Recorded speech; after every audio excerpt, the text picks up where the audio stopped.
पर ही भरोसा किया जा सकता है, लेकिन लॉग पोस्ट सिर्फ अगले द्वीप की ओर इशारा करेगा। अगर आप वापस जाना चाहते हैं, तो आप पूरे रास्ते कंपास का पालन करके पूरी यात्रा नहीं कर सकते, हैं ना? वास्तव में ईशान की तथाकथित सुनवाई केवल उसकी स्मृति से आती है, जब वह अपने पिछले जीवन पर मंगा पड़ता है, और यह वही था जो क्रोकस ने ललित से पहले कहा था। इसलिए ईशान ने इस समय बिल से पूछा, क्योंकि वह क्रोकस के जवाब सुनना चाहता था। तुम गलत हो। बिल मुस्कुराया और बोला, हम कारवां हैं। हम ग्रैंड लाइन के अंदर नहीं जा सकते। हमारा कारवां गंतव्य ट्विन केप के सबसे नजदीकी द्वीप पर है। ऐसे 7 द्वीप हैं जो ग्रैंड लाइन के पहले आधे हिस्से में 7 रास्तों के शुरुआती बिंदु हैं। अगर तुम ज्यादा दूर भी नहीं गए तो वापस कैसे आओगे? ईशान ने फिर भी भौहें चढ़ाई और कहा, ट्विन केप कोई द्वीप नहीं है। लॉग पोज का यहाँ इशारा करना नामुमकिन है ना? इयान का सवाल सुनकर क्रोकस ने आखिरकार अपना मुंह खोला। उसने अपने अंगूठे से पीछे पहाड़ों में बने ऊंचे लाइट हाउस की ओर इशारा किया और फिर बोला, युवक, अगर तुम सचमुच यहाँ आना चाहते हो तो तुम्हें क्या लगता है कि ट्विन केप के इस छोर पर बना लाइट हाउस किस लिए है? क्या यह पहाड़ से नीचे आए जहाजों का मार्गदर्शन नहीं कर रहा है? ईशान ने कहा, गलत। इसका पहला उद्देश्य रिवर्स माउंटेन से नीचे आ रही नावों को रास्ता दिखाना है। दूसरा उद्देश्य शुरुआती द्वीपों से ट्विन केप की ओर लौटने वाली नावों को रास्ता दिखाना है। क्रोकस ने कहा, यह सच है कि ट्विन केप कोई द्वीप नहीं है, इसलिए लॉग पोस्ट ट्विन केप की ओर इशारा करने से प्रभावित नहीं होगा। लेकिन क्या आपको लगता है कि लॉग पोस्ट के बिना लोग बिल्कुल भी नेविगेट नहीं कर सकते? जब तक प्रकाश स्तंभ की बत्तियां बुझ नहीं जाती, ट्विन केप की ओर लौटने वाले जहाज समुद्र में अपना रास्ता नहीं भटकेंगे। क्रोकस ने कहा, यह सैकड़ों साल पहले से चली आ रही है, मानवीय बुद्धि।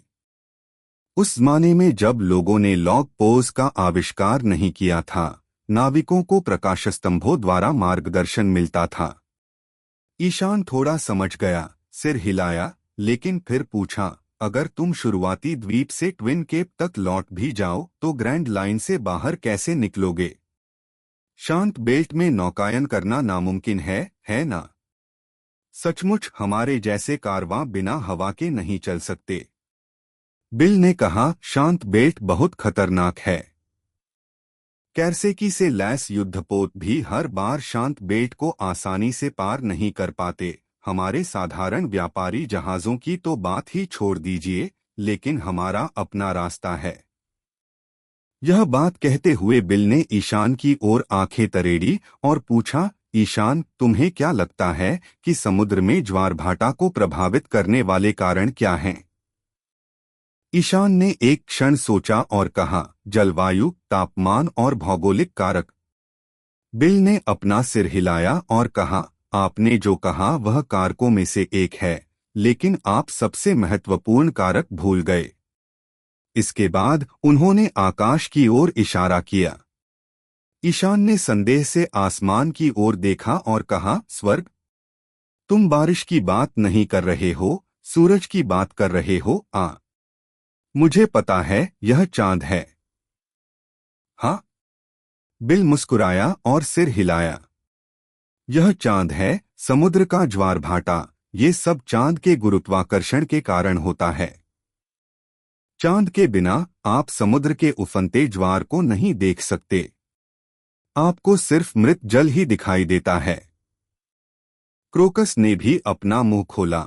रिवर्स माउंटेन में पानी का बहाव हमेशा ऐसे ही नहीं होता, बल्कि असल में इसका बहाव उल्टा हो जाता है। जब भी चांद अपने अधिकतम गुरुत्वाकर्षण पर पहुंचता है, बहते पानी की दिशा बदल जाती है, ट्विन केप से सीधे ऊपर की ओर, और फिर पहाड़ की चोटी पर 4 धाराओं में बंट जाती है, जो 4 महासागरों में बहती हैं। इयान की आंखें चौड़ी हो गईं जब उसने सुना, और यह कैसे काम करता है? यह कुछ ऐसा था जो वह बिल्कुल नहीं जानता था। यह वन पीस दुनिया उससे कहीं अधिक अद्भुत है जितना वह जानता है। इयान के चेहरे को देखकर बिल और क्रोकस को संतुष्टि का एहसास हुआ। जो लोग ग्रैंड लाइन को नहीं जानते या उसके बारे में थोड़ा बहुत जानते हैं, वे भी इसके बारे में सुनकर अक्सर हैरान रह जाते हैं। एक बूढ़े आदमी होने के नाते उन्हें इसे देखना सबसे ज्यादा पसंद है।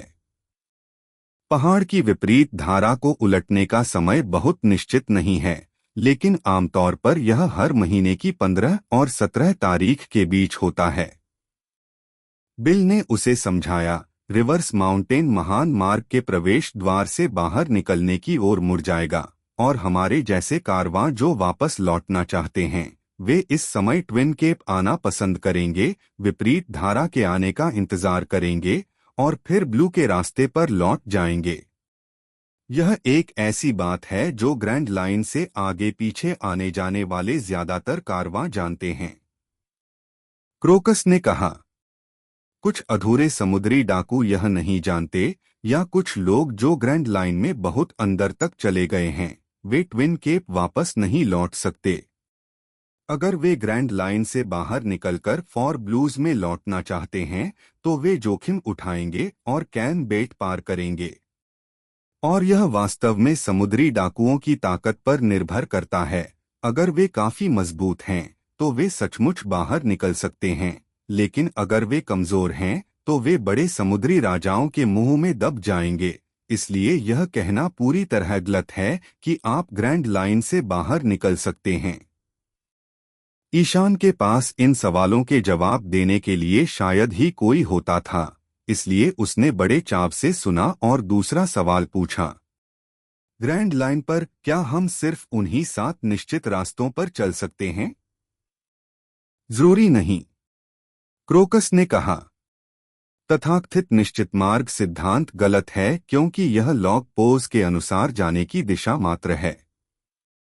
वास्तव में, जब तक आपके पास एक शाश्वत मुद्रा है, आप एक मार्ग पर स्थित एक द्वीप से दूसरे मार्ग पर छलांग लगा सकते हैं, क्योंकि शाश्वत मुद्रा अन्य द्वीपों के चुंबकीय क्षेत्र से विचलित नहीं होती। यह हमेशा एक विशिष्ट द्वीप की ओर इशारा करेगी। बेशक इटर्नल पोज बनाना आसान नहीं है। बिल ने आगे कहा जाता है कि इसके लिए बहुत ही खास निर्माण तकनीक और सिद्धांतों की जरूरत होती है। क्रोकस साधारण लॉग पोज तो बना सकता है, लेकिन इटर्नल पोज नहीं बना सकता। तो कुल मिलाकर इटर्नल पोज बहुत कीमती है। जिन लोगों के पास इटर्नल पोज होता है, वे इसे संभाल कर रखेंगे और इसे आसानी से दूसरों को नहीं दिखाएंगे। हालांकि आवाज अभी तक गिरी नहीं थी, भीड़ के पीछे एक कमजोर आवाज सुनाई दी, क्या आपका मतलब अनंत मुद्रा है? क्या इसका मतलब यह है? ईशान और वे सब अचंभित थे। सिर घुमाकर देखा तो पता चला कि यह रोलांड गेल ही थे जो अभी अभी किनारे पर आए थे। अब उनके हाथ में एक विशाल रेतघड़ी जैसा उपकरण था जिसके बीच में सिर्फ एक गोला था, जिसे 4 छोटे खंभों पर टिकाए एक ढांचे से बांधा गया था। कांच के गोलों के बीच गोले के अंदर एक सुई तैर रही थी। यद्यपि यह बहुत पुराना दिखता है, लेकिन यह बिल्कुल शाश्वत मुद्रा है, क्योंकि ईशान के सामने लकड़ी के बोर्ड पर वे कुछ अक्षरों को बहुत अस्पष्ट रूप से देख सकते हैं। ईशान ने थोड़ी देर के लिए ध्यान से इसे पहचाना है और फिर पढ़ा है, ए अला अलबस्ता। क्या बात है! यह तो अलाबस्ता के लिए एक शाश्वत पोज था। ईशान ने संकुचित आंखों से रोलांड गेल को देखा। ईशान को आश्चर्य नहीं होगा अगर कोई और यह इटर्नल पोज ले ले, लेकिन रोलांड गेल। ईशान हमेशा यही मानता रहा है कि यह बंदा एक रईस है जिसने कभी गोवा राज्य नहीं छोड़ा, कभी समुद्री डाकू नहीं देखा, कभी समुद्र का खतरा नहीं देखा, और यही सोचता है कि उसने अपना पूरा जीवन गोवा राज्य में रईस की तरह बिताया है, संकीर्ण सोच वाला, दिखने में दबंग लेकिन असल में कायर। ऐसे व्यक्ति ने अचानक एक शाश्वत पोज निकाला जो ग्रैंड लाइन पर इस्तेमाल होगा, जो वाकई अजीब था। बिल और क्रोकस बहुत शर्मिंदा हुए। वे बस यही कह रहे थे कि इटर्नल पोज बहुत कीमती है, और तभी किसी ने मुड़कर एक पोज निकाला। यह देखकर थोड़ा शर्मिंदगी महसूस हुई, लेकिन दोनों में से किसी को कोई फर्क नहीं पड़ा। उन्होंने बस सिर हिलाया और रोलांड गेल को जवाब दिया, हाँ, यह अलाबस्ता के लिए इटर्नल पोज है। सच में?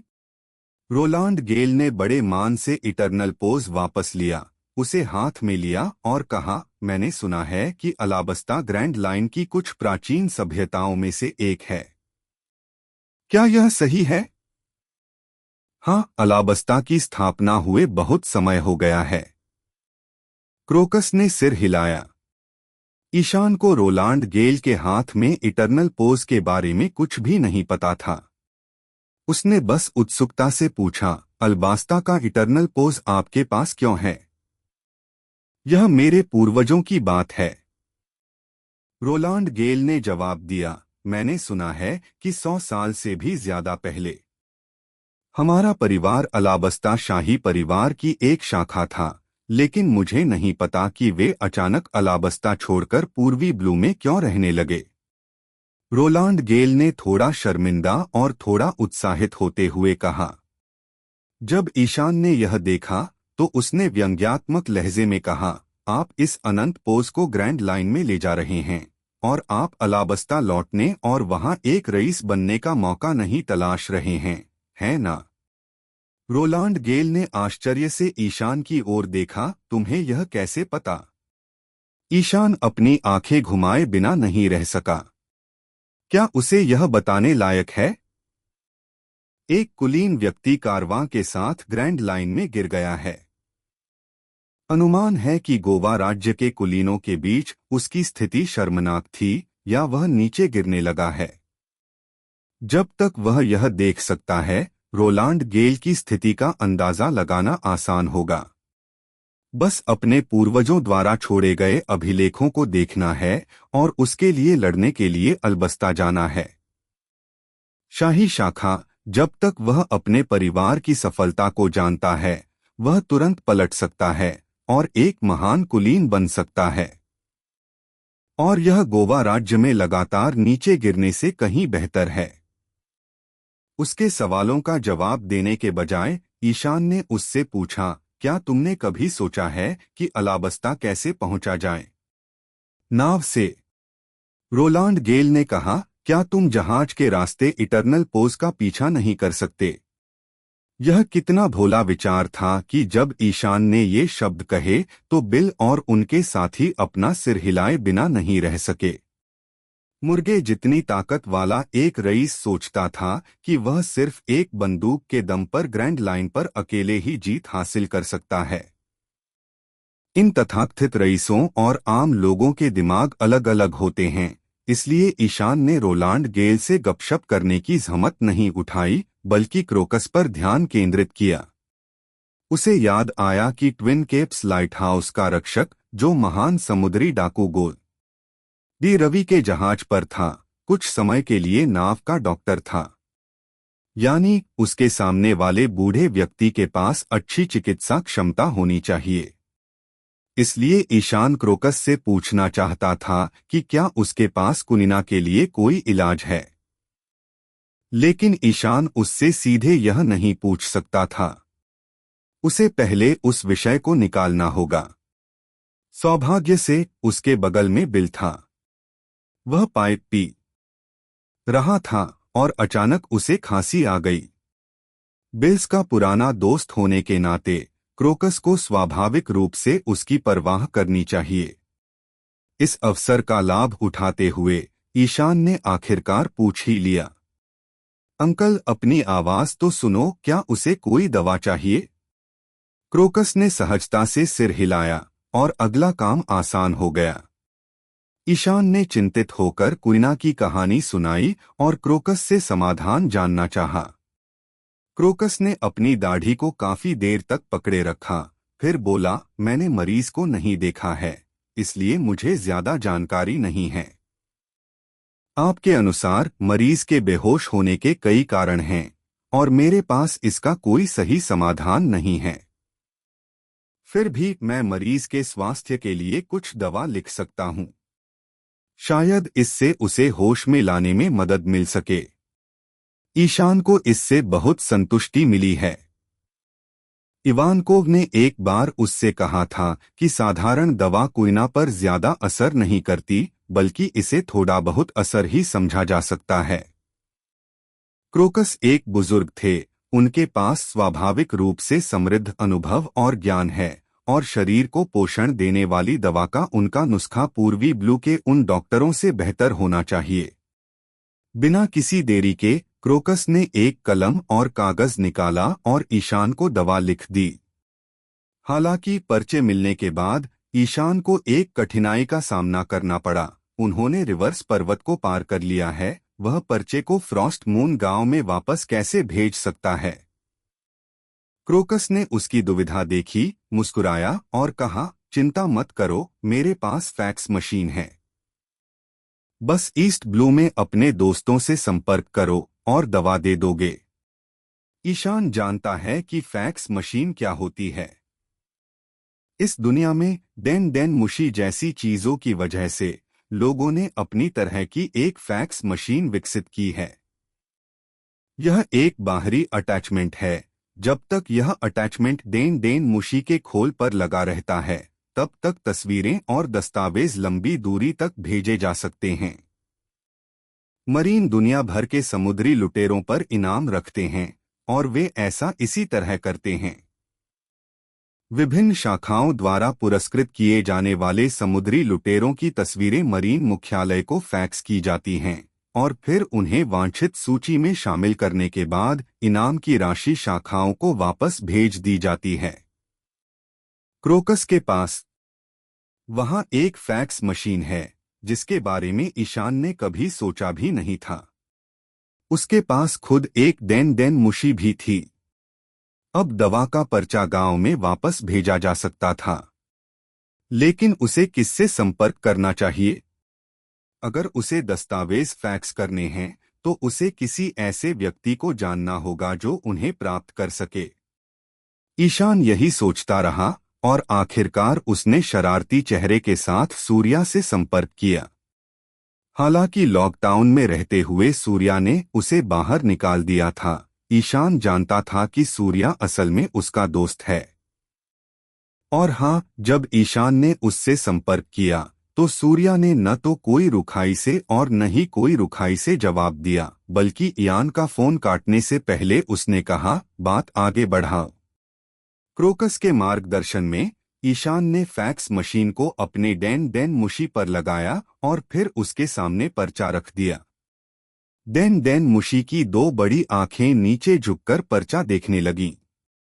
तभी उसे फैक्स मशीन से टिक टिक की आवाज सुनाई दी और जल्द ही फैक्स भेजने का काम पूरा हो गया।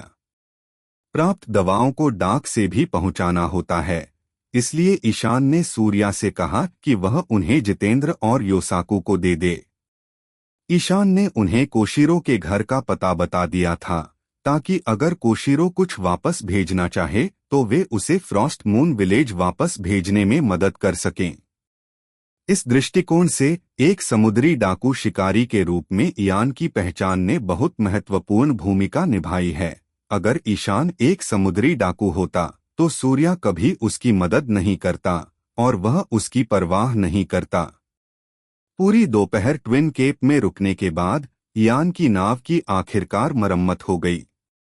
टूटे हुए मस्तूल को लोहे से मजबूत किया गया और अब इतने कम समय में कोई समस्या नहीं होगी।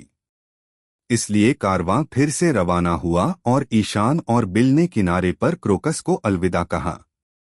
वहां से निकलकर लैबून फिर से पानी की सतह पर आया और रिवर्स माउंटेन पर चिल्लाने लगा, जिससे ईशान को आखिरकार समझ आ गया कि वह कैसा दिखता है। पहाड़ी जैसा उसका विशाल शरीर देखकर ईशान हैरान रह गया। यद्यपि लैबून के साथ कोई टकराव नहीं हुआ, फिर भी ईशान को कोई अफसोस नहीं था, क्योंकि जहाज ट्विन केप से निकल चुका था।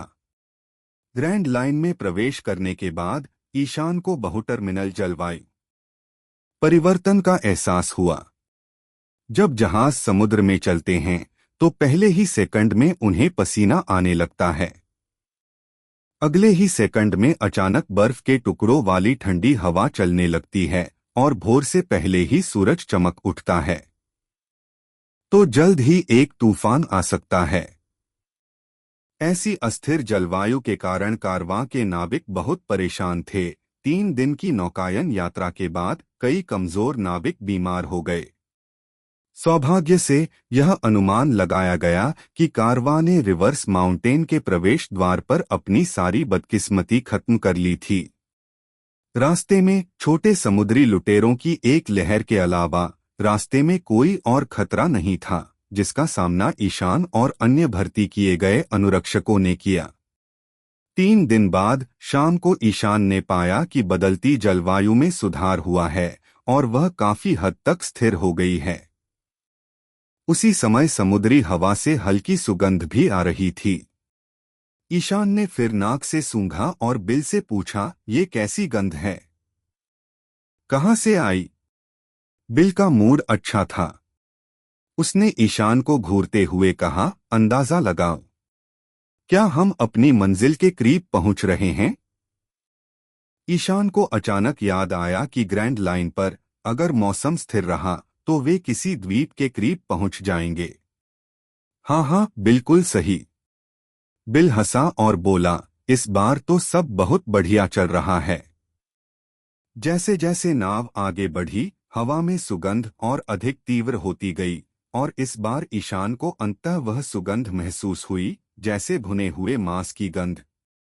न केवल उसे बल्कि नाव पर मौजूद अन्य लोगों को भी बारबेक्यू की तेज सुगंध महसूस हुई, जो समुद्र की सतह तक आ रही थी, जिससे ईशान और कई नाविकों के मुंह में पानी आ गया। अजीब है। ईशान ने अपनी लार निगलते हुए बिल से कहा, क्या इस टापू पर कोई बड़ा सा मीट भून रहा है? इसकी इतनी अच्छी खुशबू क्यों आ रही है? यह द्वीप पर नहीं है। बिल मुस्कुराया और समझाया, यह तो पूरे द्वीप पर ही ग्रिल किया गया है। ईशान के पूछने का इंतजार किए बिना ही द्वीप की रूपरेखा उनके सामने आ गई थी। कोहरे के बीच से जब उन्होंने द्वीप को देखा तो हवा में बारबेक्यू की गंध अपने चरम पर पहुंच गई थी, जिसने सभी की घ्राण शक्ति को बुरी तरह प्रभावित किया। इससे कई लोगों के पेट में गुड़गुड़ाहट की आवाज आई, यहाँ तक कि ईशान को भी इस गंध के कारण भूख लग गई। देवियों और सज्जनों, हम अपनी मंजिल पर पहुंच गए हैं। बिल ने आगे वाले द्वीप की ओर इशारा किया और भीड़ में जोर से घोषणा की, ग्रैंड लाइन के साथ शुरुआती द्वीपों में से एक कैक्टस द्वीप। बहुत प्रसिद्ध बारबेक्यू शहर। नाव से उतरने के बाद सभी को पेट खोलकर खूब खाना चाहिए। एक शब्द में कहें तो पूरे कारवां में सवार सभी लोग खुशी से झूम उठे। कैक्टस द्वीप ज्यादा बड़ा तो नहीं लगता, लेकिन वहां एक प्राकृतिक लंगरगाह जरूर था। जब ईशान नाव पर खड़ा होकर उसे देखता तो उसे बंदरगाह में कई तरह के जहाज लंगर डाले हुए दिखाई देते। वहां न सिर्फ व्यापारी और मछली पकड़ने वाली नावें थीं, बल्कि समुद्री डाकू और समुद्री जहाज भी थे। अजीब बात यह है कि वे सभी शांतिपूर्वक एक साथ खड़े थे। बिल ने इयान की जिज्ञासा देखी और उसे समझाया, द्वीप की आय का मुख्य स्रोत खाने पीने की चीजें हैं। इसकी मुख्य जिम्मेदारी ग्रैंड लाइन पर आने जाने वाले समुद्री लुटेरों पर है। इसलिए यहाँ के नौसैनिक भी सिर्फ एक आंख खुली और एक आंख बंद रख सकते हैं। जब तक समुद्री लुटेरे कोई उपद्रव नहीं करते, तब तक नौसैनिक उन्हें गिरफ्तार करने की पहल नहीं करेंगे, बेशक बड़े इनामी अपराधियों को छोड़कर। ईशान ने कहा, क्या यह नौसैनिकों और स्थानीय निवासियों के बीच एक मौन सहमति और समझौता है? हाँ, बिल ने कंधे उचकाते हुए कहा, अगर सारे समुद्री डाकू पकड़ लिए गए तो द्वीप शायद खाली हो जाएगा और नौसैनिकों को अपनी मुश्किलों का सामना करना पड़ेगा। अगर न्याय के लिए द्वीप की अर्थव्यवस्था की बलि दे दी गई तो जो लोग वहां नहीं रह पाएंगे वे समुद्री डाकू बन जाएंगे। यह बस एक ऐसा प्रस्ताव है जिसका कोई हल नहीं है। ईशान ने यह भी अफसोस जताया कि इस दुनिया की स्थिति को एक दो वाक्यों में स्पष्ट रूप से नहीं समझाया जा सकता। जाहिर है कि समुद्री डाकू एक तरह का नुकसान पहुंचाने वाले हैं, लेकिन कुछ लोगों को जिंदा रहने के लिए उन पर निर्भर रहना पड़ता है। इस संबंध में ईशान को केवल तर्कसंगत होकर ही समझा जा सकता है। और तो और न सिर्फ नौसैनिक यहाँ खिलवाड़ करने की हिम्मत नहीं करते, बल्कि समुद्री डाकू भी यहाँ खिलवाड़ करने की हिम्मत नहीं करते। बिल ने रहस्यमय ढंग से कहा, वजह क्या है, यह तो आपको द्वीप पर पहुंचने पर ही समझ आएगा। जैसे ही व्यापारी जहाजों का बेड़ा घाट पर पहुंचने लगा, घाट पर लोगों की भीड़ उमड़ पड़ी, जो सभी कैक्टस द्वीप से बेड़े का स्वागत करने आए थे। जैसा कि उन्होंने पहले बताया था, यान का जहाज मसालों से लदा था, जो कैक्टस द्वीप पर सबसे ज्यादा लोकप्रिय था। इसके अलावा कारवां के दूसरे जहाज शराब ले जा रहे थे, जो द्वीप पर सामान की एक बड़ी खपत थी। कारवां का उद्देश्य बिल्कुल स्पष्ट था। वे जो सामान ले जा रहे थे, वह सब कैक्टस द्वीप के लिए तैयार किया गया था।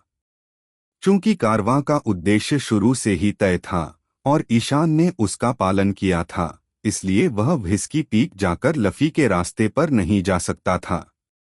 दरअसल ईशान का दूसरों के कारनामों को दोहराने का कोई इरादा नहीं था। इस समय रोलांड गेल ने आखिरकार अपनी प्रतिष्ठा वापस पा ली और जहाज पर मौजूद नाविकों को माल उतारने का निर्देश देने लगे और उसे खरीदने आए व्यापारियों से मोलभाव करने लगे। वह बेड़े के कई वाणिज्य मंडलों के नेताओं में से एक थे और एक कुलीन व्यक्ति भी थे, इसलिए स्वाभाविक रूप से इन सामानों की खरीद फरोख्त की जिम्मेदारी उन्हीं की थी।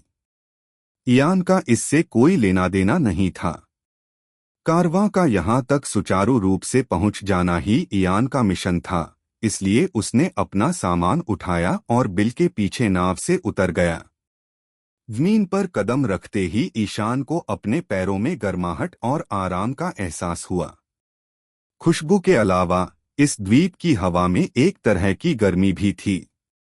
पूरा द्वीप लोगों को ऐसा एहसास दिला रहा था मानो यह कोई उष्णकटिबंधीय द्वीप हो जहां तापमान अपेक्षाकृत ज्यादा हो।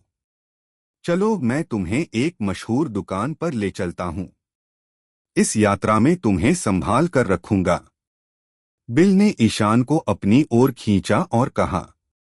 बिल को जहाज पर कई बार इयान के बचाव में बहुत दिलचस्पी थी, इसलिए उसने उसका इलाज करने का फैसला किया। जब कोई उसे बुलाता तो ईशान मना नहीं करता। वह बिल के पीछे पीछे शहर में चला गया। शहर में घुसते ही ईशान को आखिरकार समझ आ गया कि इसे बारबेक्यू आइलैंड क्यों कहते हैं। इस शहर में 10 में से 9 दुकानें बारबेक्यू बेचती हैं। ईशान को अंततः समझ में आ गया कि बिल ने ऐसा क्यों कहा था कि पूरा द्वीप बारबेक्यू कर रहा था। और इस द्वीप पर बिकने वाले बारबेक्यू कोयले की आग पर नहीं, बल्कि एक खास तरह के पत्थर से पकाए जाते थे। ये पत्थर लगभग 20 या 30 सेंटीमीटर आकार के और चिकने अंडाकार आकार के होते थे, लेकिन इनके रंग अलग अलग होते थे। ये काले, नीले और यहाँ तक कि नारंगी कई तरह के रंगों में उपलब्ध थे। जब भी मेहमान बारबेक्यू खाने आते हैं, तो यहाँ की दुकान पहले मेहमानों को मांस नहीं, बल्कि इन पत्थरों में से चुनने देती है। पत्थर का रंग तय करने के बाद दुकान वाला उसी पत्थर को निकालकर मेहमानों की मेज पर रख देता है। फिर सामग्री परोसी जाती है। जब तक ग्राहक कटे हुए मांस को पत्थरों पर लटकाकर उन्हें पत्थरों के ऊपर रखकर उन्हें घुमाता घुमाता रहता है, क्योंकि पत्थरों का तापमान ज्यादा लगता है। सामग्री डालते ही चटकने की आवाज आती है और जल्द ही वे भुन जाते हैं। इस विधि से ईशान अद्भुत लग रहा था और ज्वालामुखी चट्टान बारबेक्यू की तरह लग रहा था। बिल ने उसे जल्दी से समझाया, यह द्वीप दरअसल एक ज्वालामुखी द्वीप है। यहाँ एक अनोखी तरह की ज्वालामुखी चट्टानें पाई जाती हैं। एकत्रित ज्वालामुखी चट्टान का तापमान बहुत ज्यादा होता है। लोग इन पत्थरों का इस्तेमाल खाना पकाने के लिए करते हैं और ज्वालामुखी पत्थर के रंग के अनुसार पके हुए खाने का स्वाद और सुगंध बहुत अलग, बेहद स्वादिष्ट होता है। हवा में फैली खुशबू को सूंघकर और फिर सड़क पर हो रहे बारबेक्यू से उत्तेजित होकर ईशान को और अधिक भूख लगने लगी। वह बिल के पीछे सीधे उस दुकान पर जाने के लिए उत्सुक हो गया जिसके बारे में उसने उसे बताया था। यह वाकई एक बहुत मशहूर दुकान थी। वह हॉल में मेहमानों से भरा हुआ देख सकता था।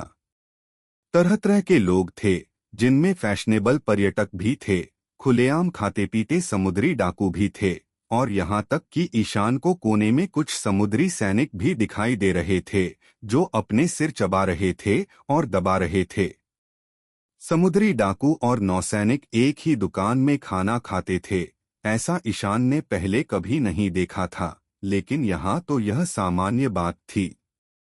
बिल ईशान के साथ एक मेज पर बैठे और जल्द ही एक वेटर उनका स्वागत करने आया।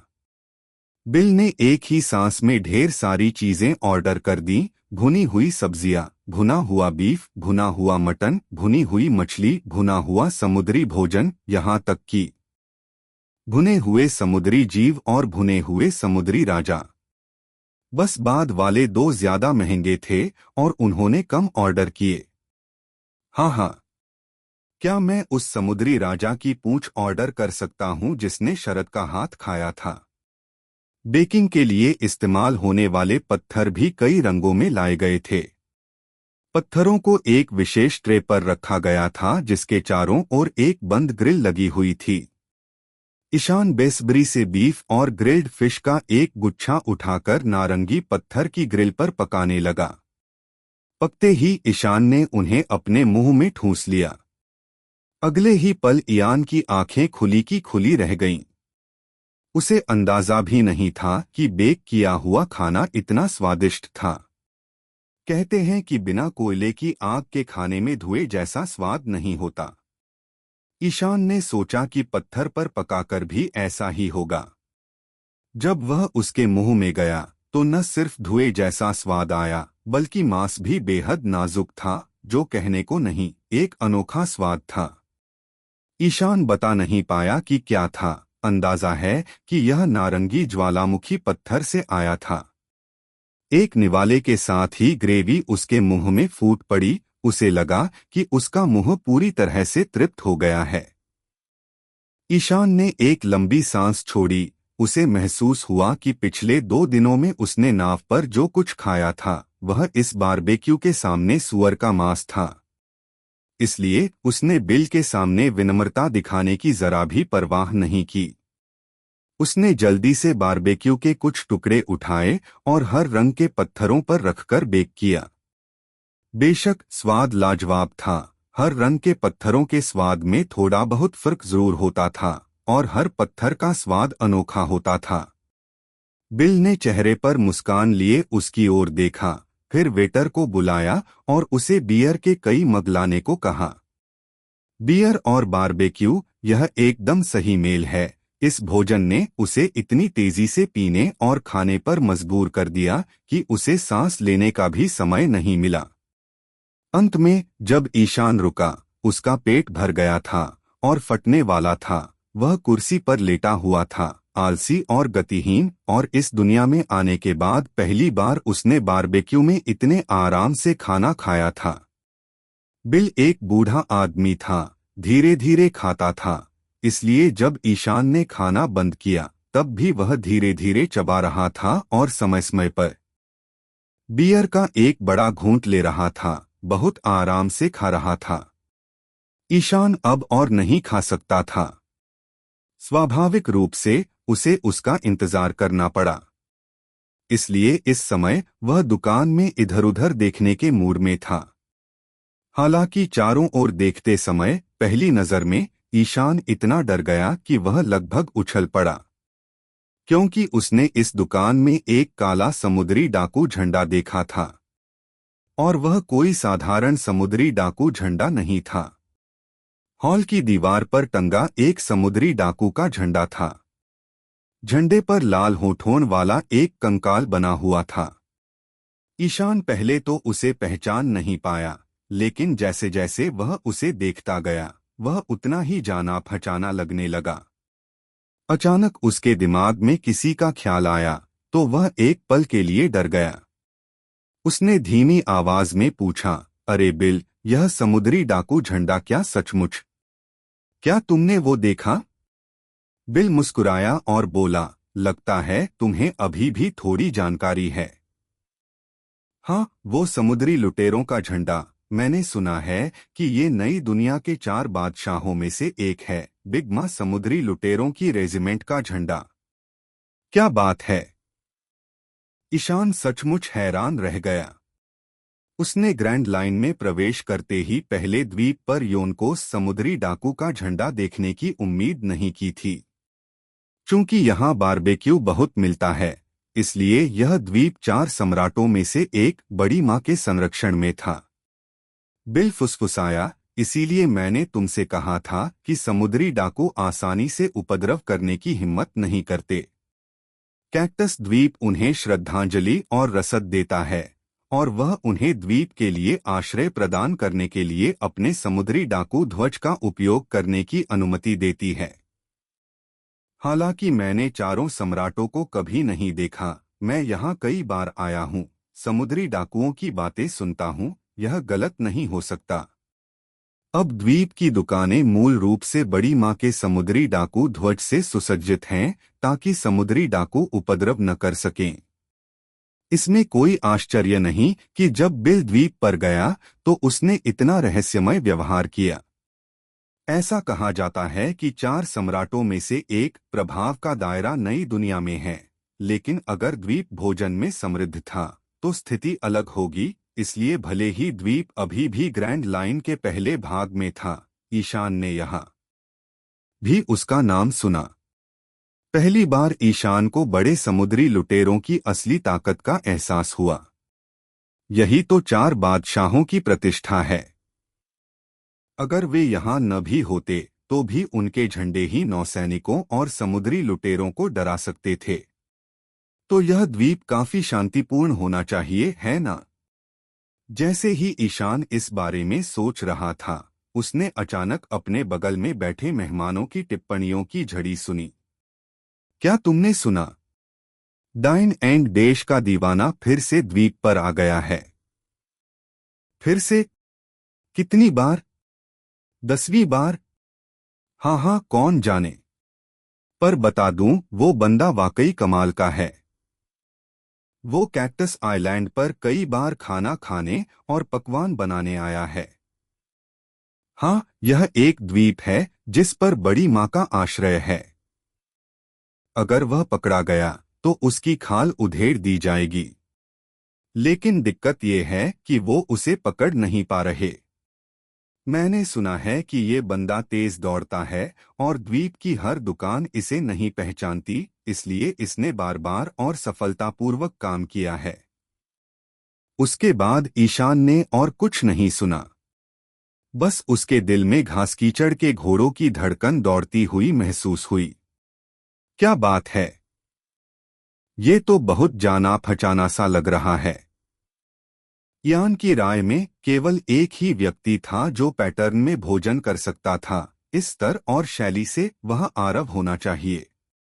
इसलिए जैसे ही ईशान ने भोजन करने वालों की बातें सुनी, भले ही उसने उन्हें उस पागल का वर्णन करते हुए नहीं सुना, यान के दिमाग में अनिवार्य रूप से आरव की छवि उभर आई।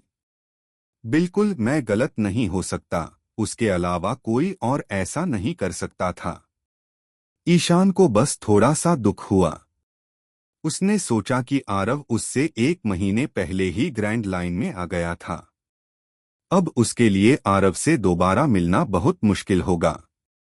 लेकिन उसे कैसे पता था कि वही स्थिति फिर से आ गई है? उस समय उसने अभी अभी गार्प का कमीशन स्वीकार किया था। उसे लगा कि आरव से मिलना इतना आसान नहीं है। इसलिए लॉकडाउन में उसकी मुलाकात हुई। अब जब उसने आरव के बारे में सुना था तो उसे लगा कि अब उससे दोबारा मिलना संभव नहीं है। क्या ये सच में पाप है? क्या वो अब भी मेरे लिए बेड़ी है? बिल्कुल नहीं। मैं एक सच्चा सीधा आदमी हूं। अगर मेरा कोई रिश्ता भी नहीं है तो वो किसी खूबसूरत लड़की के साथ होना चाहिए जिसके लंबे बाल हों, सेक्सी हों और जिसकी टांगें खूबसूरत हों। मैं इसे इस झाइयों वाले आदमी पर कैसे बर्बाद कर सकता हूं? मैंने कुछ नहीं सुना, मैंने कुछ नहीं सुना। तो ईशान ने अपने मन में सोचा, शुतुरमुर्ग की तरह अभिनय करते हुए, अपना सिर छिपाने का नाटक करते हुए। सच कहूं तो वह आरव से दोबारा मिलना नहीं चाहता था। अगर वह उससे दोबारा मिलता भी तो क्या वह आरव को गिरफ्तार करने के गार्ड के आदेश को लागू करता? अगर ईशान उसे पकड़ लेता है तो उसे आरव को मरीन मुख्यालय ले जाकर गोपाल को सौंपने का कोई रास्ता ढूंढना होगा। यह बहुत बड़ी मुसीबत है। अब ग्रैंड लाइन पर उसे आरव को बहुत सारे द्वीपों से होकर ले जाना है। लेकिन अगर वह उसे समझ नहीं पाता तो लगता है कि वह जिम्मेदार नहीं था। हालांकि ईशान में कई कमियां हैं, फिर भी वह ज्यादा वफादार और ईमानदार है। इस दुविधा में ईशान ने ऐसा व्यवहार किया जैसे उसने आरव के बारे में कुछ सुना ही न हो। हालांकि वह उत्सुक था। उसे समझ नहीं आ रहा था कि आरव कैक्टस द्वीप पर इतनी देर क्यों रुका था। एक द्वीप पर लॉग पोज को अगले द्वीप पर रीसेट करने में सिर्फ 3 दिन लगते हैं। यह अजीब सा विचार बस यूं ही गायब हो गया और ईशान ने इसके बारे में और सोचने की हिम्मत नहीं की। हालांकि उसका पेट भर गया था, उसने जल्दी से ग्रिल्ड फिश का एक गुच्छा उठाया और स्वादिष्ट खाने में अपना ध्यान लगा लिया। जब ईशान और बिल भोजन का आनंद ले रहे थे तो उन्हें पता नहीं था कि उस समय घाट पर कुछ हो रहा था। कारवां का माल लगभग बिक चुका था। रोलांड गेल जहाज पर मोनोकल पहने अपनी किताबें देख रहे थे। माल उतारने और वेतन लेने के बाद जहाज पर मौजूद नाविक लगभग भाग गए। इस द्वीप पर आना आसान नहीं था। वे कैसे अपनी हिम्मत बनाए रख सकते हैं और जश्न का बड़ा खाना नहीं खा सकते? इस समय व्यापारी जहाज में पीछे रह गए कुछ लोगों के अलावा केवल साथी रोलांड गेल थे और नौकरानी के साथ उनके पिछले क्रूर व्यवहार के कारण ये पीछे छूटे लोग रोलांड गेल से संपर्क करने के लिए तैयार नहीं थे। वे सभी केबिन में छिपे हुए थे। इससे रोलांड गेल बहुत अकेला हो गया। जैसा कि ईशान ने बताया, वह उस समय गोवा राज्य में नहीं था और न ही उसके आसपास के लोग वे कुलीन थे जिन्हें रोलांड गेल अक्सर देखते थे। अस्वीकृति का वह भाव, भले ही रोलांड गेल मंदबुद्धि थे, उन्होंने महसूस किया था। रोलांड गेल ने घृणा से दांत पीस लिए, लेकिन वह लाचार था। वह इन बचे हुए लोगों के खिलाफ कोई कार्रवाई करने की हिम्मत नहीं जुटा पा रहा था क्योंकि ईशान अभी भी द्वीप पर था। उसे यह भी डर था कि ये लोग ईशान को ढूंढने दौड़ पड़ेंगे और उससे शिकायत करेंगे। इस छोटे से समुद्री डाकू हंटर को उसके कुलीन होने की जरा भी परवाह नहीं थी। वह वापस आकर उसे सबक सिखा सकता था।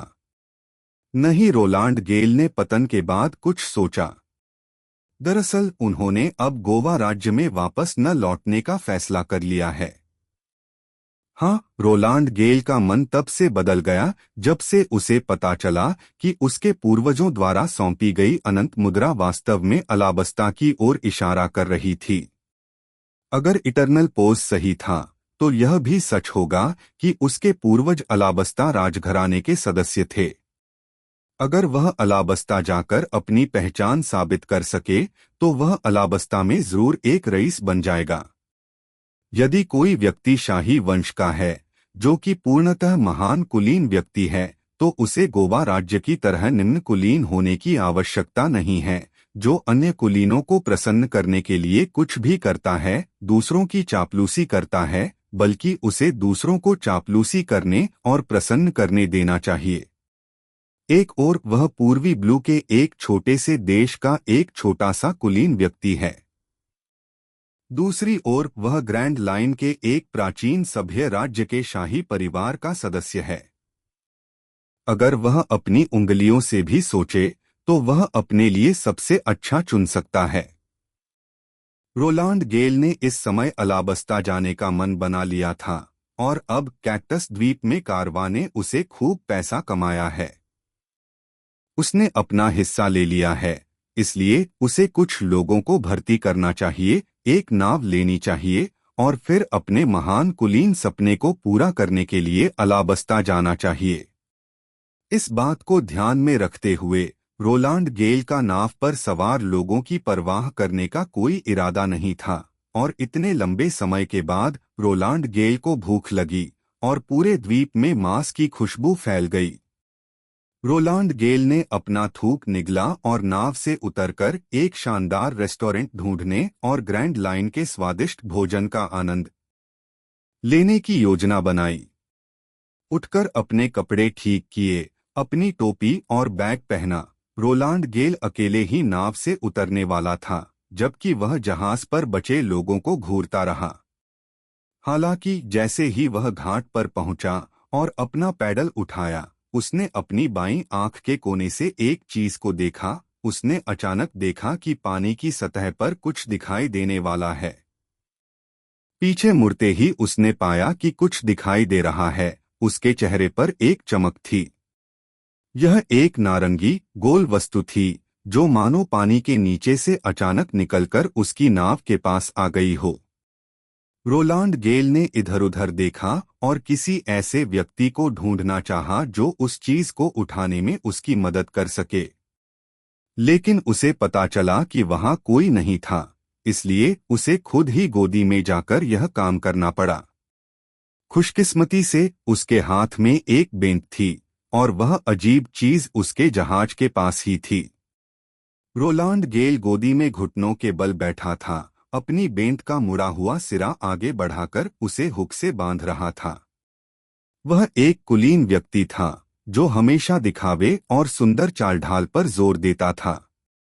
उसने पहले कभी इतना मेहनत वाला काम नहीं किया था, इसलिए जब उसे यह मिला तो वह हाँफ रहा था। हालांकि जब उन्होंने देखा कि उन्होंने क्या किया है तो रोलांड गेल निराश हो गए, क्योंकि उसके हाथ में जो था वह किसी प्रकार के फल जैसा दिखता था और यह बहुत ही अजीब तरीके से बढ़ता था। न केवल नारंगी बल्कि फल की सतह भी एक शल्कदार खोल के हिस्से की तरह थी और उस पर गोलाकार सर्पिल पैटर्न थे और ये हिस्से जलती हुई लपटों की तरह थे। उफ, कितना घिनौना! रोलांड गेल की पहली प्रतिक्रिया यही थी। वो अक्सर जो फल खाता है उसमें उसने ऐसी अजीब चीज कहाँ देखी है? क्या यह इस द्वीप का कोई विशेष फल होना चाहिए? रोलांड गेल ने अपने हाथ में लिए फल को ऊपर से नीचे तक देखा और मन ही मन सोचा, क्या इसे खाया जा सकता है? यह जहरीला तो नहीं है? मैंने सुना है कि चीजें जितनी चमकदार दिखती हैं, मुझे उतना ही सावधान रहना चाहिए। बिल्कुल जहरीले मशरूम की तरह। रोलांड गेल को ग्रैंड लाइन के बारे में कुछ भी नहीं पता था। वह बहुत सतर्क था और चूंकि वह एक रईस था, इसलिए वह जो भी उठाता था उसे खाने को तैयार नहीं था, इसलिए उसने इस अजीबोगरीब फल को चखने के बारे में कभी सोचा भी नहीं था। हालांकि उसे अभी भी लगा कि यह फल काफी अनोखा है और संग्रहणीय वस्तु के रूप में यह बहुत अच्छा होना चाहिए, इसलिए उसने अपना बैग निकाला और इस अजीब फल को उसमें रख दिया। फल अभी भी काफी बड़ा था, उसके छोटे हाथ की तुलना में वह इसे पकड़ नहीं पा रहा था। रोलांड गेल का बैकपैक भी छोटा और सुरुचिपूर्ण अभिजात शैली का है, इसलिए फल को इसमें धकेलने में काफी समय लगा। इसके बाद रोलांड गेल ने संतोषजनक ढंग से अपना बैग बंद किया, खड़े हुए और द्वीप की ओर चल पड़े। हालांकि उसे यह नहीं पता था कि अभी घाट के पास किसी के न होने का मतलब यह नहीं कि किसी ने उसकी हरकतों पर ध्यान नहीं दिया। दरअसल उसके जैसे कुलीन सज्जन घाट पर लेटकर पानी में कुछ न कुछ ढूंढते रहते थे। बस इसी बात ने लोगों का ध्यान खींचा है। लोगों के इरादों का तो जिक्र ही न करें। कमर पर चाकू लटकाए दो बदसूरत समुद्री लुटेरों ने दूर से यह नजारा देखा। उन्होंने एक दूसरे को देखा, कुछ देर आपस में बुदबुदाए, फिर मुड़कर चले गए। उस समय जहाज पर पास से गुजर रहे दो समुद्री डाकुओं की भुजाओं पर टैटू दिखाई दिए। यह भुजाओं की हड्डियों के बजाय एक तेज सुई वाली खोपड़ी थी। अगर बिल या ईशान खोपड़ी का पैटर्न देख पाते तो वे उसे तुरंत पहचान लेते। यह रिवर्स माउंटेन पर मिले पाइक पायरेट्स के झंडे का पैटर्न था। रोलांड गेल ने कैक्टस द्वीप की सड़क पर चलते हुए उन रेस्तराओं के बारे में टिप्पणी की जो उन्हें मिले। क्योंकि अपनी कुलीन स्थिति के योग्य होने के लिए रोलांड गेल सुरुचिपूर्ण शैली, शानदार सजावट, सुंदर वेटर आदि के साथ एक रेस्तरां का चयन कर रहे थे, जो उनके लिए रेस्तरां चुनने की शर्तें थीं।